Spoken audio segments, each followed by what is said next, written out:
bismillahirrahmanirrahim. Assalamualaikum warahmatullahi wabarakatuh. Yang terhormat kepada Abi Hanif dan juga Umi Ida selaku pengasuh pesantren Super Kepala Abi Hanif Ida, dan juga pada Gus Awal, Gus Amaning Nilani Zara, dan juga pada Ningria, dan juga pada segenap guru-guru yang saya hormati. Nah, jadi di sini dan juga pada orang tua saya dan juga keluarga saya, dan oke.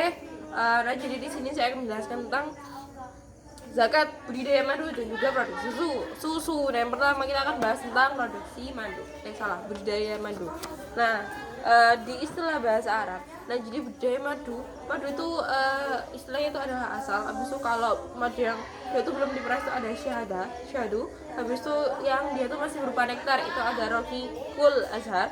Lalu si serangganya tuh si madunya itu ada an-nakhlatu, jamaknya itu an-nakhl. Habis itu madu itu dibagi tiga. Yang pertama itu ada lebah madu atau lebah betina atau lebah ratu. Nah, jadi dia tuh yang berproduksi jadi dia tuh yang berperan sebagai kayak ibunya dari semua lebah-lebahnya kayak gitu. Terus yang kedua tuh ada lebah jantan. Nah, lebah jantan tuh adalah lebah pekerja yang dia itu mengawini lebah betina, yaitu mengawini ratunya sendiri. Wah, ngawur. Terus dia tuh nggak pekerja. Nah, jadi setelah dia mengawini ratunya, dia tuh wajib dibunuh supaya biar kandangnya tuh biar sarangnya tuh nggak sesek gitu, biar nggak kelebihan muatan. Terus yang terakhir tuh ada lebah bencong atau lebah pekerja. Nah, kenapa dia dikatakan bencong? Karena dia itu tidak ada alat kelaminnya, boleh laki-laki maupun perempuan. Tapi entar dia itu bakal mengawini si ratu. Habis itu permasalahannya. Nah, jadi permasalahan dalam budidaya madu tuh, nah jadi kita tuh harus memperhatikan madu yang dia tuh lebih baik buat ternak. Nah, jadi kan ada madu jenis ini gini. Pokoknya ada banyak. Dari itu kalau kita mau budidaya madu, nah kita tuh harus memperhatikan stupnya itu yang nyaman gitu buat si madu, biar madu itu berada di dalamnya. Besok kita tuh harus sering memperhatikannya, soalnya biar madu yang kita panen tuh nggak tua dan juga nggak terlalu mudah buat diambil. Habis itu yang terakhir, kalau seumpama udah melebihi nisab, nah jadi kita tuh wajib membayar pajak untuk apa? Untuk menimbun pembangunan untuk bangsa ya gitu. Terus yang terakhir tuh ada hukum. Nah, jadi hukumnya tuh kita wajib membayar zakatnya itu sebanyak 10% apabila telah mencukupi nisab, yaitu 653 kg. Nah, jadi kita tuh harus bayar zakat kalau semua udah cukup nisab. Yang kedua itu ada produksi susu. Nah, produksi susu adalah usaha peternak yang dia tuh memproduksi susu murni dari hewan ternak baru seperti domba, sapi, kambing, unta, kayak gitu.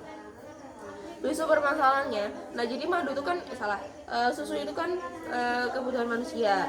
Nah, jadi kalau selama kita mau ternak buat produksi madu, susu. Nah, jadi kita tuh harus memperhatikan jenis si sapinya tuh. Nah, biasanya sapi yang dia tuh buat sapi perah yang paling bagus tuh ada Friesian Holstein X Belanda, karena dia itu produksinya tuh banyak. Habis itu dia itu tergolong jinak si sapinya itu tadi. Tapi kalau itu bagian betina. Tapi kalau yang jantan kadang ada yang kalah. Besok kita tuh kalau mau ternak sapi budidaya buat produksi susu, nah jadi kita tuh harus memperhatikan kandangnya. Nah, jadi kandangnya tuh yang pertama tuh harus bersih supaya si sapinya itu terhindar dari penyakit. Yang kedua tuh harus nyaman buat sapinya. Habis itu yang kedua yang nyaman, yang enak kayak gitu, biar si sapinya tuh nyaman.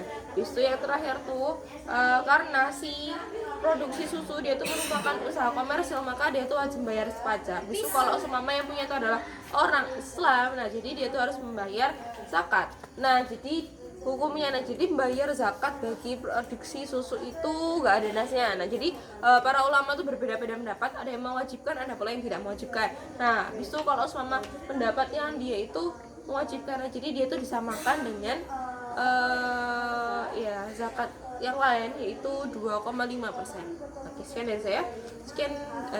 dari saya. Kurang lebihnya mohon maaf. Wassalamualaikum warahmatullahi wabarakatuh.